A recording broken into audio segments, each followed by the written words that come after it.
جی آج ہم کالا گوجراں میں آئے ہیں جناب اسجد ڈار صاحب کے گھر جناب، اور ان کو ہم قرآن پاک گفٹ کر رہے ہیں۔ قرآن پاک ایک ایسی کتاب ہے جو اللہ کے پاس محفوظ ہے جی، اور یہ دلوں کی بیماریوں کو دور کرتی ہے۔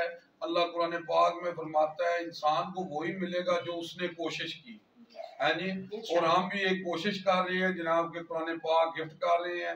قرآن پاک ہم اس لیے گفٹ کر رہے ہیں کہ جناب یہ قرآن پاک ترجمے کے ساتھ پڑھا جائے، یہ زندگی میں انقلاب آ جاتا ہے جی۔ میں کیا بیان کروں رسول اللہ صلی اللہ علیہ وسلم کی شان میں، اللہ نے سب کچھ نازل کر دیا ہے قرآن میں۔ اللہم صلی علی محمد و آل محمد۔ السلام علیکم۔ السلام علیکم جی ڈار صاحب، جناب کی حال ہے؟ ڈار صاحب لو جناب تو قرآن پاک گفٹ کرنے ہیں جناب، اور ساڈا یہ تہاڈے نال ایک وعدہ لینا ہے کہ صبح اٹھ کے تساں قرآن دی قائد کو پڑھ کے سمجھنا ہے، کیونکہ ساری اکثریت قرآن پاک نو پڑھ کے سمجھدی نہیں۔ صحیح بات ہے، انشاءاللہ تے جناب قرآن پاک پر تجربہ پڑھا گا انشاءاللہ۔